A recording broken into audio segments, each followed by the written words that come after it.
हमारी यात्रा, भारत जोड़ो यात्रा कन्याकुमारी में शुरू हुई और अब हम मध्य प्रदेश में हैं। तकरीबन 2000 किलोमीटर हम चल लिए हैं और ये यात्रा दिल्ली से निकलकर श्रीनगर जाएगी और श्रीनगर में ये जो हमारा तिरंगा है, इसको दिनेश ऊपर आइए जरा, ये मैं आपको आज दिखाना चाहता हूं।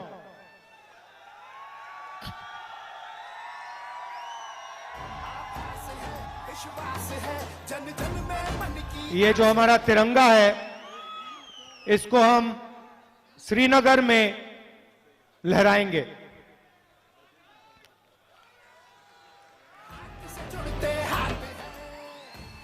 इसको मैं आज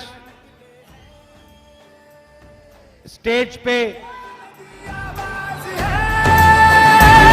बोलो साथ हमारे कौन चलेगा, बोलो साथ हमारे कौन चलेगा। अब आपको ये तिरंगा दिखाने का एक कारण है। देखिए, सबसे पहले मैं आपको एक बात बताता हूं। यात्रा सिर्फ एक जगह डाइवर्ट हुई है। आप जानते हो कौन सी जगह? मऊ आने के लिए। क्यों? क्योंकि मैं आपको यहां आज ये भाषण देना चाहता था। ये अंबेडकर जी की जमीन है, संविधान की जमीन है और तिरंगे की जमीन है। ये जो तिरंगा है जिसको हम श्रीनगर ले जा रहे हैं, ये एक चिन्ह है और संविधान के बिना इस तिरंगे का कोई मतलब नहीं है। अगर इसमें शक्ति है तो वो शक्ति तिरंगे को हमारा कॉन्स्टिट्यूशन, हमारा संविधान देता है। अब एक बात मैं आपको कहना चाहता हूं और इसको आप अच्छी तरह सुनिए। हिंदुस्तान में एक संगठन है जिसने 52 साल के लिए इस तिरंगे को अपने ऑफिस के ऊपर नहीं लहराया। एक संगठन है, बाकी सब ने इस तिरंगे को लहराया। मगर वही लोग जो आज संविधान को खत्म करने में लगे हैं, वही लोगों ने 52 साल के लिए हमारे प्यारे तिरंगे को सलूट नहीं मारा। क्यों? इसका कारण है, भाइयों और बहनों, जो काम कांग्रेस पार्टी और अंबेडकर जी ने मिलकर किया, महात्मा गांधी, जवाहरलाल नेहरू, सरदार पटेल, आजाद जी, उसमें अंबेडकर जी, सुभाष चंद्र बोस जी, बहुत सारे वीरों ने अपनी पूरी जिंदगी देकर, अपना खून पसीना देकर, मिलकर इस देश को संविधान दिया।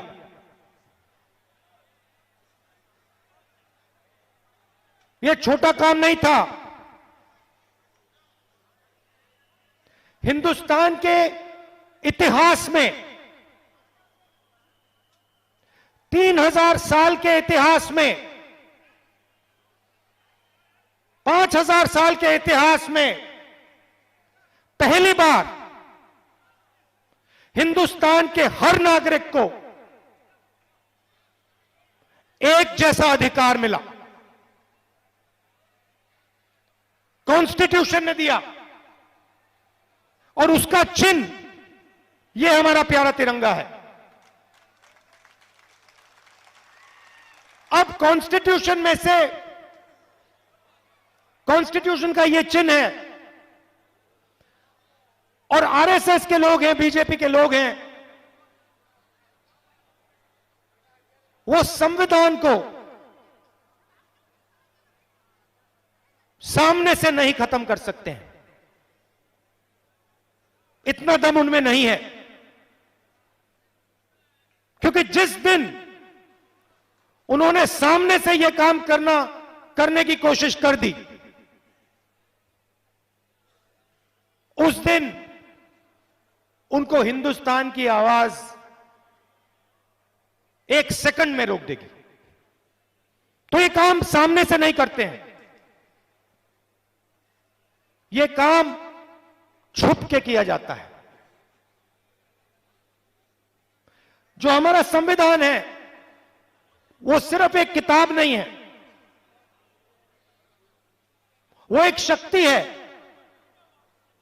एक जीवित शक्ति है, वो एक सोच है और वो एक आवाज है। उस आवाज को, उस शक्ति को और उस सोच को आरएसएस मिटाना चाहते हैं।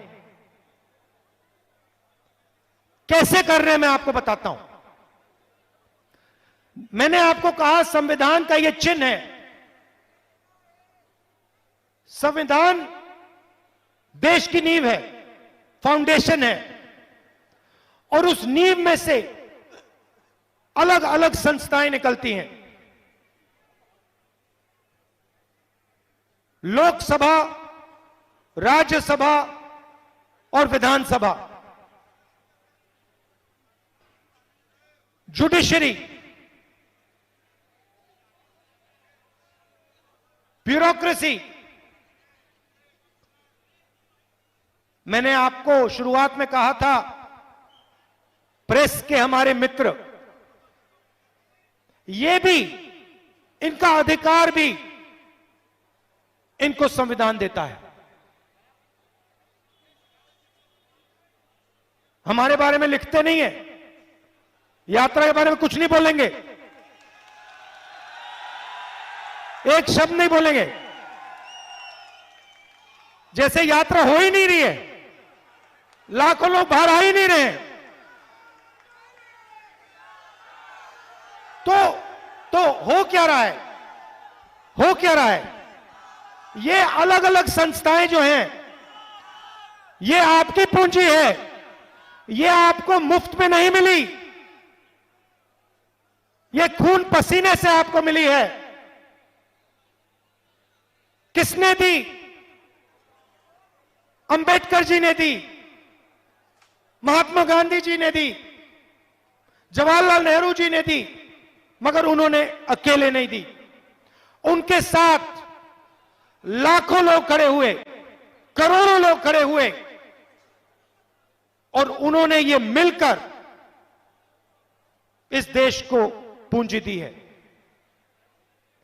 अब आरएसएस क्या कर रहा है? आरएसएस एक के बाद एक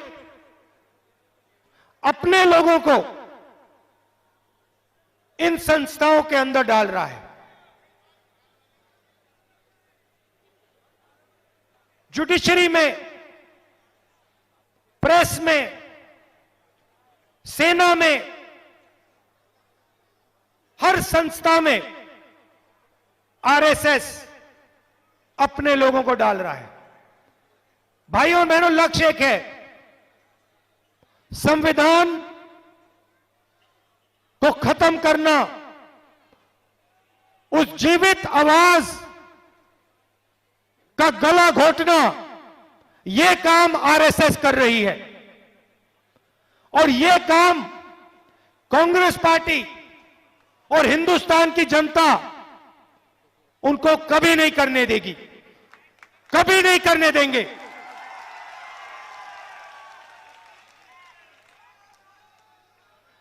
भारत जोड़ो यात्रा का लक्ष्य हिंदुस्तान को जोड़ने का है। आप देखिए, यह भाईचारे का देश है, मोहब्बत का देश, एकता का देश है। बीजेपी ने, आरएसएस ने इस देश में हिंसा, नफरत और डर फैला रखा है। आप इनकी पॉलिसीज देखिए और हमारी पॉलिसीज देखिए। हमारी पॉलिसी मनरेगा,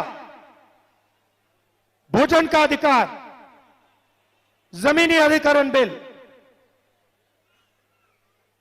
आदिवासी बिल,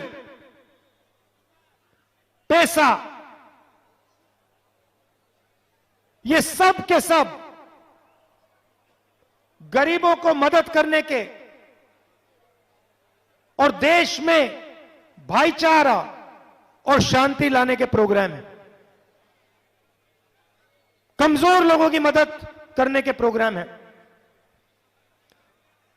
अब आप बीजेपी के प्रोग्राम देखिए और मैं आपसे पूछता हूं, इस भीड़ में कोई एक व्यक्ति है जिसको नोटबंदी से फायदा हुआ होगा?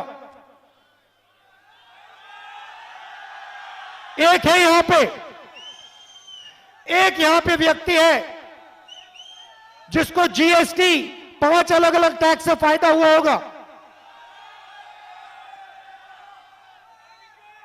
एक व्यक्ति यहां है जिसको हिंदुस्तान में जो प्राइवेटाइजेशन किया जा रहा है, जो पब्लिक सेक्टर को बीजेपी के 2-3 मित्रों को दिया जा रहा है, उससे एक व्यक्ति है जिसको फायदा हो रहा है?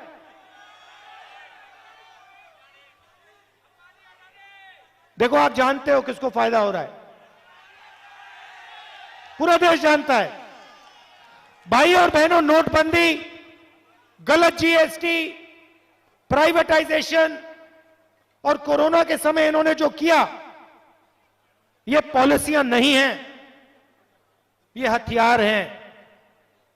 ये हिंदुस्तान के गरीब लोगों को बेरोजगार बनाने के, डराने के हथियार हैं। आप किसी भी छोटे दुकानदार से पूछ लो, किसी से पूछ लो, कोई भी स्मॉल और मीडियम बिजनेस चलाता हो उससे पूछ लो। आज मैं डेलीगेशन से मिला, मैंने पूछा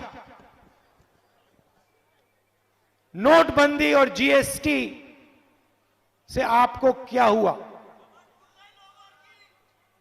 उन्होंने मुझे बताया, और किसी भी दुकानदार से पूछ लो, खत्म कर दिया है। हमारे व्यापार को नरेंद्र मोदी जी ने और बीजेपी ने खत्म कर दिया है।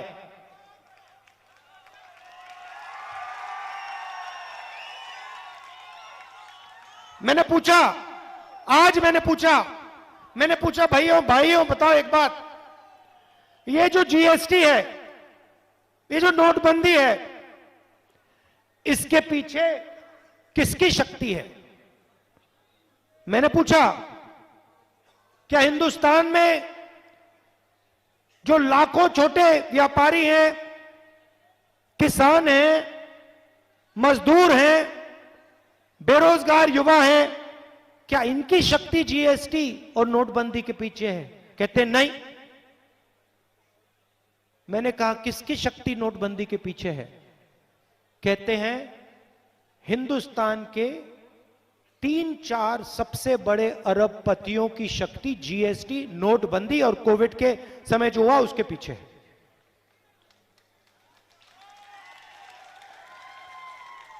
भाइयों और बहनों, बात पहचानिए, आपको भूखा मारा जा रहा है, भूखा मारा जा रहा है। इन सड़कों पे हजारों युवाओं से मैंने बात की है, हजारों से। आपने फोटो देखी होगी, देखिए ना।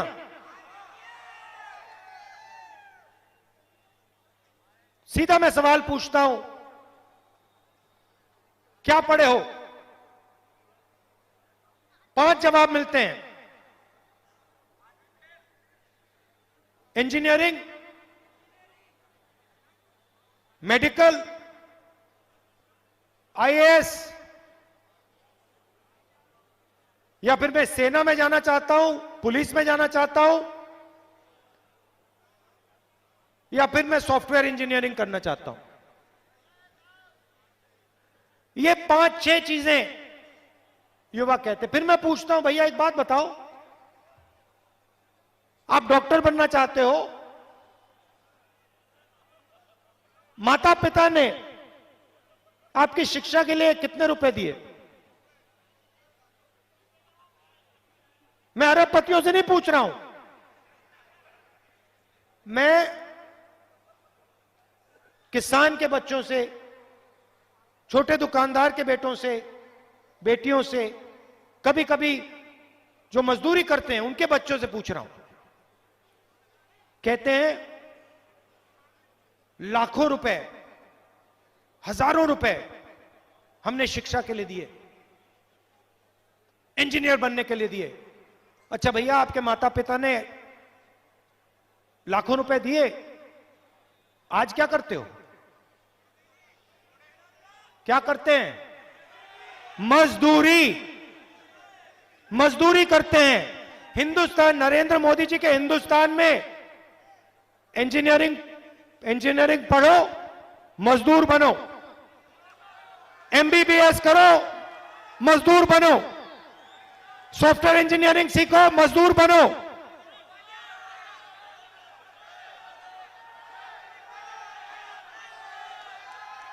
लॉयर बनने की पढ़ाई करो, मजदूर बनो।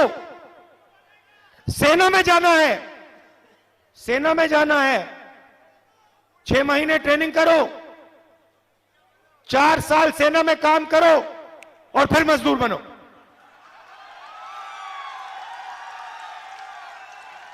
और ये जो अरबपति है, जो भी सपना देखना है देख सकते हैं, जो भी देखना है देख सकते हैं, जो भी मन में आए। उनको टेलीकॉम्स का बिजनेस चाहिए वो मिल जाएगा, पोर्ट चाहिए वो मिल जाएगा, एयरपोर्ट चाहिए वो मिल जाएगा, सड़क का बिजनेस चाहिए वो मिल जाएगा, अस्पताल चलाना है वो मिल जाएगा, जो भी इनको चाहिए मिल जाएगा। मगर हिंदुस्तान के युवाओं को रोजगार नहीं मिल सकता। नरेंद्र मोदी जी ने झूठ बोला था, कहा था भाइयों और बहनों पकौड़े बनाओ, वो भी सच नहीं था। सच्चाई है भाइयों और बहनों, मजदूरी करो। स्टार्टअप का मतलब स्टार्टअप करो, मजदूरी करना। रीढ़ की हड्डी जो होती है, रोजगार देने की रीढ़ की हड्डी जो होती है, उसको तोड़ दिया है। रोजगार कौन देता है? रोजगार छोटे व्यापारी देते हैं, स्मॉल मीडियम बिजनेस देते हैं, किसान देते हैं, दुकानदार देते हैं। ये जो अरबपति हैं, ये देश को रोजगार नहीं देते हैं। 10,000, 50,000, 1 लाख लोगों को ज्यादा से ज्यादा ये रोजगार दे पाते हैं। रोजगार देश को छोटे बिजनेस वाले लोग देते हैं, उनको खत्म कर दिया। नोटबंदी, जीएसटी, कोविड के समय खत्म कर दिया। तो रीढ़ की हड्डी जो थी, जो इस देश को रोजगार देती थी, उसको तोड़ा दिया, खत्म कर दिया। यह सच्चाई है। अच्छा, एक तरफ बेरोजगारी, दूसरी तरफ नफरत और हिंसा, डर। और मुझे हमारी माताएं बहनें दिख रही हैं, महंगाई देखो, महंगाई बोला, क्या बोला आपने? बहुत ज्यादा। भैया बहुत ज्यादा जो आपने बोला, यूपीए के समय 400 रुपए का सिलेंडर होता था, आजकल कितने का है? 60 रुपए का पेट्रोल था, आजकल कितने का है? 55 रुपए का डीजल था, आजकल कितने का है? तो ये हो क्यों रहा है? ये हो क्यों रहा है मैं आपको बताता हूं। किसान को बीमा नहीं मिलेगा, किसान का कर्जा माफ नहीं होगा, किसान को सही रेट नहीं मिलेगा, युवाओं को रोजगार नहीं मिलेगा। ये हो क्यों रहा है मैं आपको बताता हूं। क्योंकि बीजेपी के लोग डर फैलाना चाहते हैं, क्योंकि वो जानते हैं अगर हिंदुस्तान की जनता, हिंदुस्तान के किसान के दिल में, युवा के दिल में, मजदूर के दिल में डर होगा तो बीजेपी उस डर को नफरत में बदल सकती है।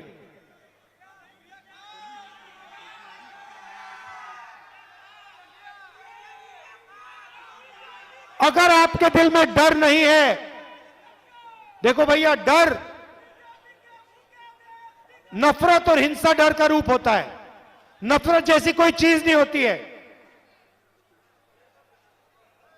नफरत डर का रूप होता है।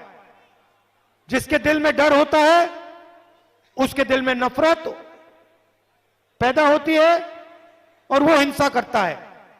जिसके दिल में डर नहीं होता है उसके दिल में नफरत पैदा हो ही नहीं सकती और वो नफरत कभी कर ही नहीं सकता। मैं आपको अपना उदाहरण देता हूं। मैं आपको अपना उदाहरण देता हूं। मेरी दादी को 32 गोली लगी थी। 32। मेरे पिता को बम से मारा गया। मेरे खिलाफ हिंसा की गई, भयंकर हिंसा। दादी को मार दिया, पिता को मार दिया। मगर जिस दिन मेरे दिल से डर मिट गया उस दिन मेरे दिल में सिर्फ मोहब्बत रही है और कुछ नहीं।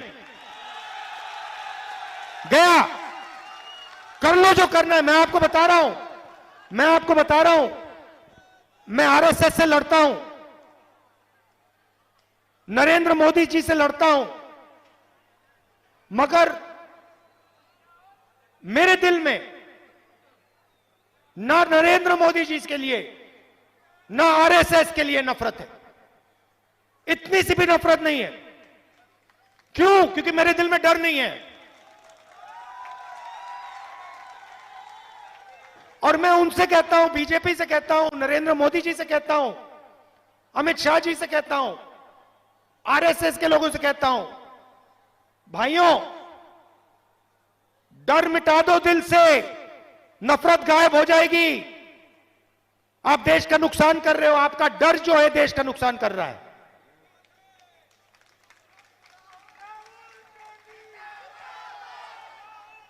तो इस यात्रा का मैसेज ये है, और ये हमारे जो बब्बर शेर आए हैं, बब्बर शेर किसी से डरता नहीं है। और ये देश जो है शेरों का देश है, शेरनियों का देश है। किसी से डरने की कोई जरूरत नहीं है।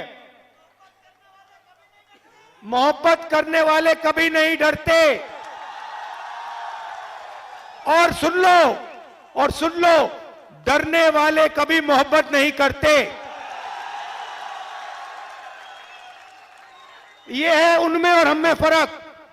हम डरते नहीं, मोहब्बत करते हैं।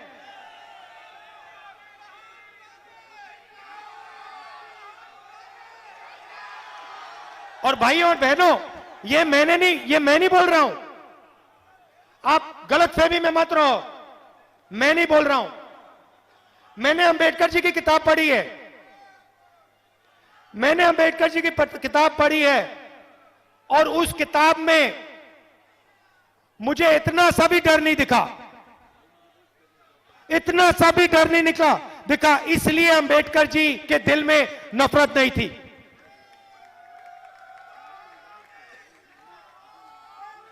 तो ये देश और इस देश के सब धर्म सारे के सारे धर्म सिर्फ एक बात सिखाते हैं, डरो मत। और अगर डरोगे नहीं तो दिल में नफरत कभी पैदा नहीं हो सकती। ये सारे के सारे धर्म ये कहते हैं। और यही महात्मा गांधी जी ने, अंबेडकर जी ने, नेहरू जी ने, सरदार पटेल जी ने, आजाद जी ने सिखाया है। और उससे पहले हमारे जो महापुरुष हैं उन्होंने सिखाया है। ये आपका डीएनए है भाइयों और बहनों, और यही यात्रा का मैसेज है। आदिवासियों से मैंने कहा, पिछली मीटिंग में मैंने आदिवासी भाइयों से बहनों से कहा, देखो, मैंने उनसे कहा कि देखो तुम आदिवासी हो, और मैंने उनसे पूछा आदिवासी का मतलब जानते हो? आदिवासी का मतलब जो सबसे पहले था, जो सबसे पहले था। और मैंने आदिवासी भाइयों और बहनों से कहा, देखो तुम सबसे पहले यहां थे, इसका मतलब तुम हिंदुस्तान के असली मालिक। अब ये देखो, ये आरएसएस के लोग क्या कर रहे हैं। अभी आरएसएस के लोगों ने नया शब्द निकाला है। हम कहते हैं आदिवासी हिंदुस्तान के असली मालिक, पहले मालिक। बीजेपी कहते हैं वनवासी। वनवासी मतलब तुम्हें जंगल में ही रहना है, जंगल से नहीं निकल सकते। और दूसरी तरफ जंगल को गायब कर रहे हैं। तो 10-15 साल में इनका जंगल भी नहीं बचेगा, रहने की जगह नहीं होगी, इनके बच्चे ना इंजीनियर बन पाएंगे, ना डॉक्टर बन पाएंगे, कुछ नहीं। मैं आदिवासियों की बात यहां क्यों उठा रहा हूं? क्योंकि मैं इनका तरीका बता रहा हूं आपको। आदिवासियों से कहते हैं, भाइयों और बहनों, तुम आदिवासी नहीं हो, तुम वनवासी हो। और हमारे प्यारे दलितों से कहते हैं, सबसे पहले क्या करते हैं, मैं दिखाता हूं आपको। ये अंबेडकर जी जो है ना, मैं दिखाता हूं, ये देखो क्या करते हैं।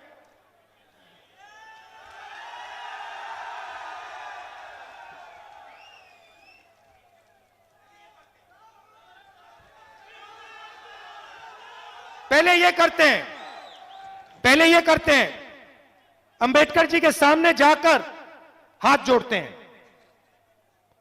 और फिर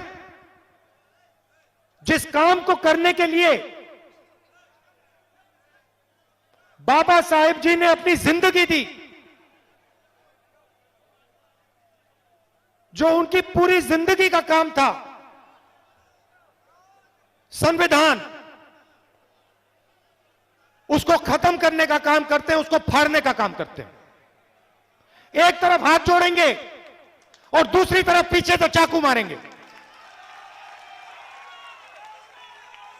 ये इनका तरीका है। ये अंबेडकर जी का सामने से अपमान कभी नहीं कर पाएंगे,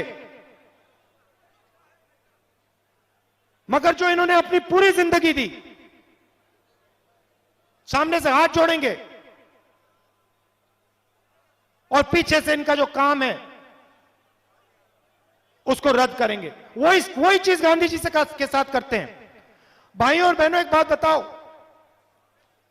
गांधी जी ने इस देश को क्या बोला?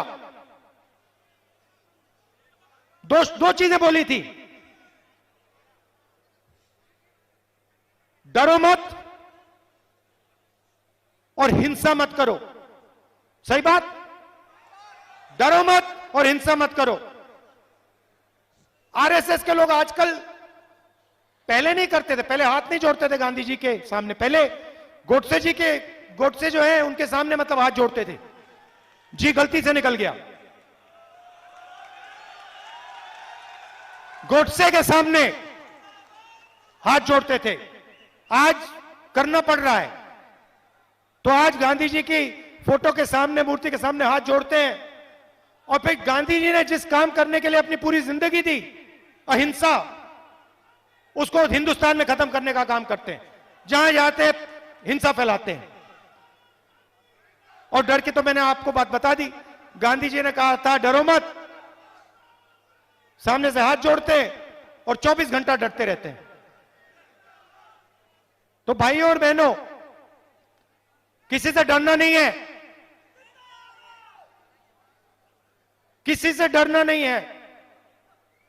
और अगर आप डरोगे नहीं, मैं आपको गारंटी देता हूं, गारंटी देता हूं, आपके दिल में नफरत पैदा ही नहीं हो सकती।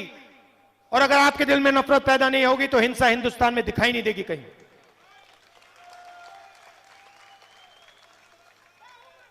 आपने हमारा यात्रा में, मैं आपको बता भी नहीं सकता, 2000 किलोमीटर हम सब चले हैं। मेरे चेहरे पे थकान दिख रही है आपको? 9 बज गए, 5:15 पे मैं उठाऊं, 6 बजे से पैदल चल रहा हूं। ये, और मैं अकेला नहीं, ये सब हैं कांग्रेस पार्टी के शेर और शेरनियां, ये सब चले हैं। इनके चेहरों पे थकान दिख रही है क्या? देखिए कमलनाथ जी का चेहरा देखिए, देखिए कोई थकान नहीं। तो थकान नहीं है, क्यों? क्योंकि आपने प्यार दिया है, आपने अपनी शक्ति इस यात्रा को दी है, मोहब्बत दी है। और सिर्फ आपने नहीं, हमारे साथ लाखों लोग चले हैं, मगर करोड़ों लोगों ने टीवी पे इस यात्रा को देखा है। करोड़ों लोग, हिंदुस्तान के लोग जो नफरत नहीं चाहते हैं, जो डरते नहीं हैं, वो इस यात्रा की मदद कर रहे हैं। आज छोटा सा बच्चा आया मेरे पास, इतना बड़ा, पिगी बैंक में पैसा लाया था महीनों से, 2 महीने। उसने मुझे कहा 2 महीनों से मैं इसमें पैसा डाल रहा हूं। मैंने कहा क्यों? कहता है भारत जोड़ो यात्रा के लिए डाल रहा हूं। अभी ताली मत बजाओ। मैंने पूछा क्यों? कहता है नफरत और हिंसा के खिलाफ मैंने पैसा दिया है। 6 साल का बच्चा। तो देश में करोड़ों लोग नफरत और हिंसा नहीं चाहते हैं, इसके खिलाफ हैं। करोड़ों लोग इस देश में डरते नहीं, किसी चीज से नहीं डरते। किसान, मजदूर, छोटे व्यापारी नहीं डरते हैं, 24 घंटा काम करते हैं, डरते नहीं है। डरना नहीं चाहिए। आप हिंदुस्तानी हो, यह आपका तिरंगा है, कोई डरने की जरूरत नहीं है। तो आपका दिल से धन्यवाद करना चाहता हूं। और अंबेडकर जी जो हैं, अंबेडकर जी ने जो इस देश को दिया, वो सिर्फ आज के लोगों को नहीं दिया है, आपको, हमें नहीं दिया है। आने वाली पीढ़ियों को वो उन्होंने दिया है। उनके खून, उनके पसीने ने इस देश को दिया है। जिस चीज को हम संविधान कहते हैं, उसको हम कभी नहीं मरने देंगे, कुछ भी हो जाए नहीं मरने देंगे। धन्यवाद। जय हिंद।